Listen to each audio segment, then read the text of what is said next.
মাথা কখন গরম হয়? যখন চোখে অন্ধকার দেখা যায়।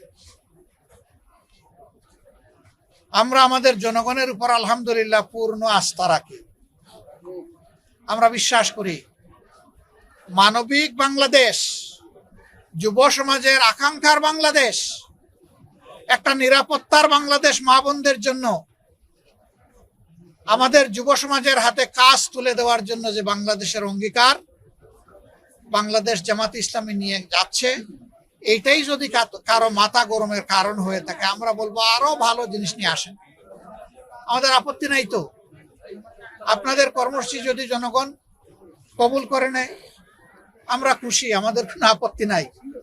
কিন্তু আমাদের কর্মসূচিতে মেহরবানি করে কেউ বাধা দেবেন। গতকাল ঢাকা 15 নির্বাচনী এলাকার যে এলাকাটা মিরপুর এবং কাফরুল নিয়ে গঠিত, সেই এলাকায় সকাল 11টার দিকে একটা ঘটনা ঘটে, আবার বিকালের দিকে আরেকটা ঘটনা ঘটে। দুইটা ঘটনাই জামাত ইসলামীর নারী কর্মী এবং দায়িত্বশীলদের উপরে অত্যন্ত বেদনাদায়ক ভাবে বিএনপির লোকেরা হামলা চালায় এবং তাদেরকে আবদ্ধ করেও রাখে। পরে আইন শৃঙ্খলা বাহিনী এবং আমাদের লোকদের উপস্থিতিতে তারা মুক্তি পান। এই জায়গাটায় তারা ক্ষান্ত হয়নি। তারা আমাদের নেতাকর্মীদের উপরে হামলা চালায় দেশীয় অস্ত্র দিয়ে।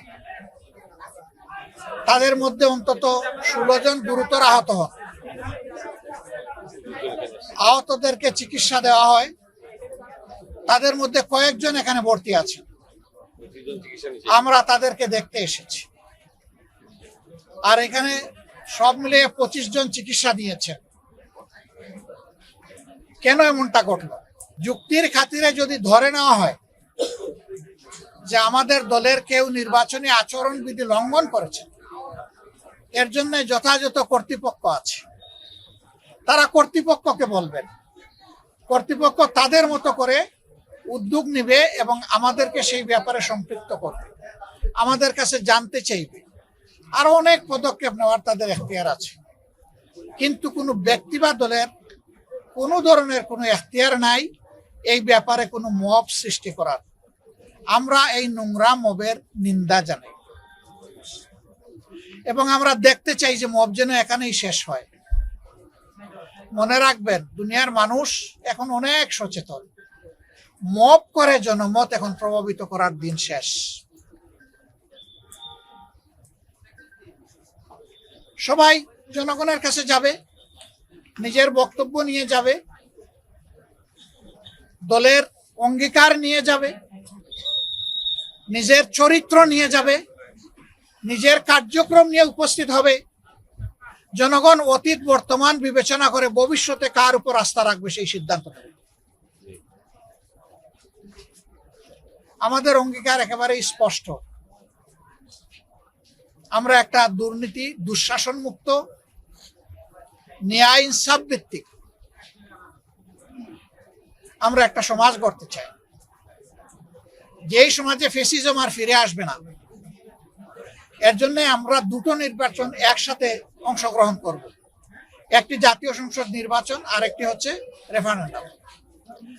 আজকে আমি নির্বাচনের ব্যাপারে কিছু বলবো না, এটা আচরণ বিধির লঙ্ঘন হবে, ওটা কালকে থেকে বলা শুরু করব ইনশাল্লাহ। কিন্তু শুধু এই আসনে না, 300 আসনে যারা নির্বাচনে অংশগ্রহণ করছেন তাদের সকলের প্রতি আমাদের অনুরোধ, প্লিজ জনগণের প্রতি আস্থা রাখুন। জনগণকে শান্তিপূর্ণভাবে সিদ্ধান্ত নিয়ে তার ভোট তার পছন্দ মতো প্রতীক এবং বাক্সে পৌঁছানোর সুযোগ দিন। এর মাধ্যমে যেই নির্বাচিত হয়ে আসবে সকল রাজনৈতিক দলের দায়িত্ব হবে তাকে সহযোগিতা করা, তাকে অভিনন্দন জানান।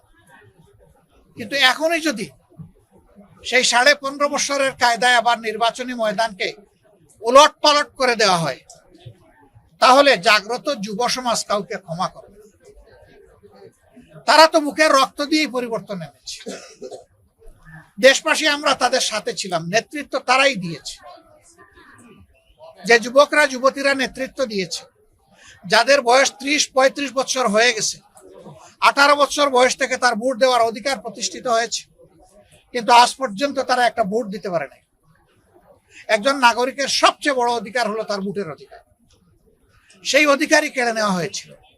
একই কায়দায় এখন যদি কেউ আবার আমার ভোট আমি দিব, তোমারটাও আমি দিব, এই স্লোগান দিয়ে যদি কেউ ভোটের ময়দানে নামেন, এই যুব সমাজ তাদেরকে ভোটের মাধ্যমে, ব্যালটের মাধ্যমে সমুচিত জবাব দেবে।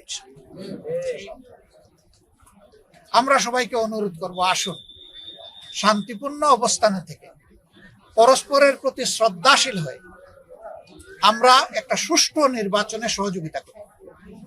বাংলাদেশ জামাত ইসলামী অঙ্গীকারবদ্ধ, যারা কালকে আমাদের ভাই বোনদেরকে, শুধু ভাইদের গায়ে না, আমাদের মায়েদের গায়েও তারা হাত তুলেছে, আমরা তার তীব্র নিন্দা জানাই। ওরা কি মায়ের পেট থেকে জন্ম নেয় নাই? ওদের ঘরে কি মা বোন নাই? মা বোনদের প্রতি সামান্য সম্মান দেখানো, নিশ্চয়ই তারা পরিবার থেকে সেই শিক্ষা পেয়েছে। যদি না পেয়ে থাকে, এটা দুর্ভাগ্য। আমরা আর দেখতে চাই না, আর শুনতে চাই না এই ধরনের নোংরা অবস্থা। শুধু ঢাকা 15 না, এখানে ওখানে টুকটাক আমরা এগুলা শুনতে পাচ্ছি। আমরা নির্বাচন কমিশন এবং সরকারকে বলবো, যদি সত্যি আপনারা যে অঙ্গীকার করেছেন সুষ্ঠু নির্বাচনের, সেই অঙ্গীকার যদি আপনারা বাস্তবায়ন দেখতে চান, তাহলে আপনাদের দায়িত্ব আপনাদেরকে অবশ্যই পালন করতে হবে। অবশ্যই সমতল মাঠ সবার জন্য দিতে হবে, অবশ্যই সবাইকে সমান সুযোগ দিতে হবে, এবং যারাই সন্ত্রাস এবং দুর্বৃত্তপনা করবে তাদের মুখের দিকে না তাকাইয়া আপনাদের দায়িত্বের দিকে তাকাইয়া তাদেরকে আইনের আওতায় নিতে হবে। আমরা এগুলা নিয়ে এখনই মামলা মোকদ্দমায় যাচ্ছি না। মামলা মোকদ্দমা সমাধান নয়, আমাদেরকে বাধ্য করবেন না। আমরা সামাজিক সচেতনতার মাধ্যমেই ইনশাআল্লাহ এগুলার মোকাবেলা করব। মায়েদের গায়ে হাত দিল, মসজিদের ভিতরে ঢুকে অপমান করলো, গালিগালাজ করলো, ওখান থেকে মানুষের মোবাইলগুলা কেড়ে নিল, আর আইন শৃঙ্খলা বাহিনী তাকিয়ে তাকিয়ে দেখলো। কিভাবে হবে সুষ্ঠু নির্বাচন? আমরা তার পুনরাবৃত্তি আর দেখতে চাই না। আমরা চাই সবাই যার যার জায়গায় নাগরিক দায়িত্ব এবং যেখানে প্রশাসনিক দায়িত্ব আছে সেই দায়িত্ব সুষ্ঠুভাবে পালন করব। আমরা কথা দিচ্ছি, সুষ্ঠু নির্বাচনের জন্য আমাদের পক্ষ থেকে সম্ভব সকল কিছু আমরা সহযোগিতা দিব ইনশাআল্লাহ।